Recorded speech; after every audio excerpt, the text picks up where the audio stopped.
अस्सलाम वालेकुम फ्रेंड्स, कैसे हैं आप सब। उम्मीद करता हूँ आप सब खैर खैरियत से होंगे। मेरे काफ़ी दोस्त मुझे मलेशिया वीज़ा के बारे में पूछ रहे थे, तो मैंने सोचा इस पे एक वीडियो बना देते हैं, तो जिन लोगों को नहीं मालूम उनकी भी हेल्प हो जाए। मलेशिया का वीज़ा लेना कोई इतना मुश्किल काम नहीं है, लेकिन आप डायरेक्ट अम्बेसी में जाके इसका वीज़ा अप्लाई नहीं कर सकते, क्योंकि अम्बेसी में अपने ड्रॉप बॉक्स एजेंट रखे होते हैं जिनके ज़रिए आप वीज़ा अप्लाई करते हैं। और वीज़ा अप्लाई करने के लिए आपको जिन डॉक्यूमेंट्स की ज़रूरत होती है वो मैं आपको बताता हूँ। आपको 6 महीने की बैंक स्टेटमेंट चाहिए, और अकाउंट मेंटेनेंस लेटर चाहिए, और उसके साथ एनटीएन चाहिए। उसके बाद आप वीज़ा अप्लाई कर सकते हैं। और जब आप वीज़ा अप्लाई करते हैं, अगर आपकी कोई ट्रैवल हिस्ट्री नहीं है तो अम्बेसी आपको इंटरव्यू के लिए भी कॉल कर सकती है। इंटरव्यू में यही पूछा जाएगा कि आपका पर्पज़ क्या है विज़िट करने का, तो जाहिर सी बात है आप यही बताएंगे कि आप टूरिज़्म पर्पज़ से जा रहे हैं। तो अगर आप वहाँ पे अच्छा इंटरव्यू देते हैं तो आपको वीज़ा मिल जाएगा। अगर नहीं वो सेटिस्फाई होते तो ओबियसली आपका वीज़ा जो है वो रिजेक्ट कर दिया जाएगा, लेकिन तब भी आपको पासपोर्ट उसी वे से ही वापस मिलेगा जिस वे से आपका पासपोर्ट अम्बेसी तक पहुँचा है। तो दूसरी बात जो है वो ई वीज़ा की है। ई वीज़ा जो है वो जब मैंने स्टिकर वीज़ा अप्लाई किया था तो वो मुझे मिला था 16,000 में, और मेरा 1 महीने के अंदर अंदर जो है वो वीज़ा लग गया था। मेरी कोई ट्रैवल हिस्ट्री नए पासपोर्ट पे नहीं थी, पुराने पासपोर्ट पे थी, लेकिन वो लॉस था। फिर भी मुझे 30 दिन में वीज़ा मिल गया था। तो जो ई वीज़ा है, ई वीज़ा आपको 11-12 हज़ार रुपये में, आई थिंक इस वक्त रेट चल रहा है 11-12 हज़ार रुपये का, तो आपको ई वीज़ा मिल जाएगा। लेकिन ई वीज़ा स्टिकर वीज़ा जो है वो अगर आपके पास डॉक्यूमेंट्स नहीं है तब भी एजेंट जो है वो आपको वीज़ा ले देगा। वो कोई 30,000 लेता है, कोई 35,000 लेता है, और वीज़ा लग जाता है। लेकिन ई वीज़ा के लिए आपके पास सब डॉक्यूमेंट्स होने चाहिए, तभी आप ई वीज़ा अप्लाई कर सकते हैं, अदरवाइज़ बहुत मुश्किल है। अब फ्रेंड्स मैं आपको बताता हूँ कि वीज़ा लेने के बाद जो एयरपोर्ट पे, मलेशिया एयरपोर्ट पे जो मुश्किलात का सामना करना पड़ता है। जब मैं वहाँ पे उतरा था तो मुझे जो महसूस हुआ, जो मैंने ऑब्ज़र्व किया कि वो पाकिस्तानी पासपोर्ट देख के बिल्कुल एक्टिव हो जाते हैं, और बहुत ज़्यादा क्वेश्चनिंग करते हैं, क्योंकि वहाँ पे काउंटर सेटिंग के ज़रिए लोग जाते हैं। यहाँ से पाकिस्तान से लोग फेक स्टिकर वीज़ा लेके वहाँ पे उतरते हैं, फिर काउंटर सेटिंग के ज़रिए वो वहाँ से इमिग्रेशन क्रॉस करते हैं, क्योंकि मलेशिया में काफ़ी करप्शन है, इमिग्रेशन में भी और पुलिस में भी काफ़ी करप्शन है। तो काउंटर सेटिंग वहाँ पे काफ़ी होती है। तो चलें अब इसके बाद हम बात करते हैं कि मलेशिया में काम के हालात कैसे हैं, और वहाँ पे काम किस तरह किया जाता है, और कौन से वीज़े पे काम किया जाता है। पहले मैं आपको ये बताना चाहूँगा कि जब आप विज़िट वीज़ा के ऊपर मलेशिया एयरपोर्ट पर उतरते हैं तो आपके पास जो है वो होटल बुकिंग होनी चाहिए, और आपका स्टे जो है वो कम से कम होना चाहिए अगर आप टूरिज़्म पर्पज़ के लिए जा रहे हैं। वैसे तो 30 दिन का वीज़ा होता है, लेकिन अपना स्टे जो है वो कम से कम रखें, तो आपको इमिग्रेशन क्रॉस करते वक्त किसी किस्म की कोई परेशानी नहीं होगी। वरना अगर आप इमिग्रेशन को सेटिस्फाई नहीं करते तो वहाँ से डेपोटेशन का सामना भी किया जा सकता है, और ऐसा कई मरतबा हुआ है कि वहाँ से पाकिस्तानियों को डिपोर्ट किया गया है, क्योंकि उन्होंने इमिग्रेशन ऑफिसर को ठीक तरह से सेटिस्फाई नहीं कर सके, तो उन्होंने वहाँ से उन्हें डिपोर्ट कर दिया था। चलें अब वर्क परमिट पर बात करते हैं कि मलेशिया का वर्क परमिट क्या होता है। पाकिस्तान में जो फेक एजेंट काम कर रहे हैं वो विजिट वीज़ा के ऊपर लोगों को मलेशिया में भेज देते हैं, 1-1 डेढ़-1.5 लाख रुपया ले लेते हैं उनसे, और उनको यही बताया जाता है कि ये वर्क परमिट है।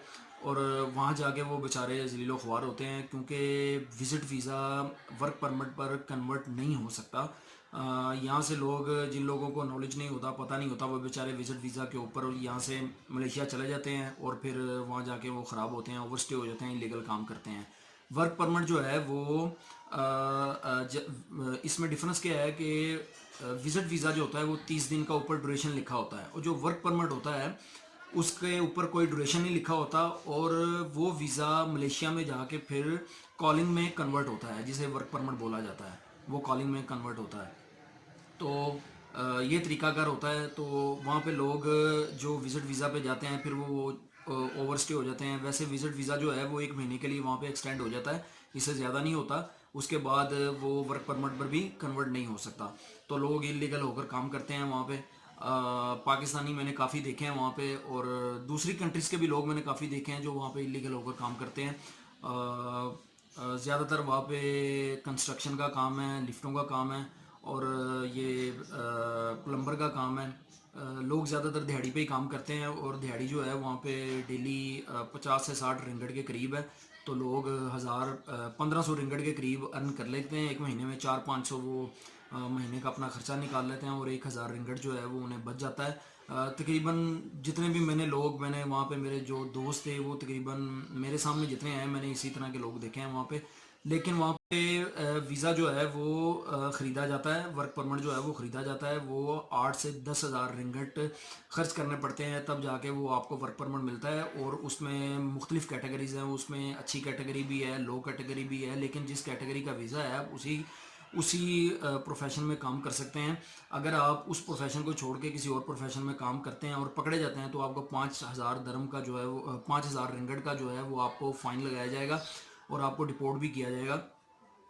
ज़्यादातर लोग जो है वहाँ पे काउंटर सेटिंग, जो लोग वहाँ पे ओवरस्टे होकर काम कर रहे हैं और फिर जब उन्हें पाकिस्तान आना होता है तो वो काउंटर सेटिंग के ज़रिए ही पाकिस्तान आते हैं, क्योंकि 3-4 हज़ार रिंगट वो वहाँ पे काउंटर सेटिंग में देते हैं, उसके बाद वो पाकिस्तान आते हैं।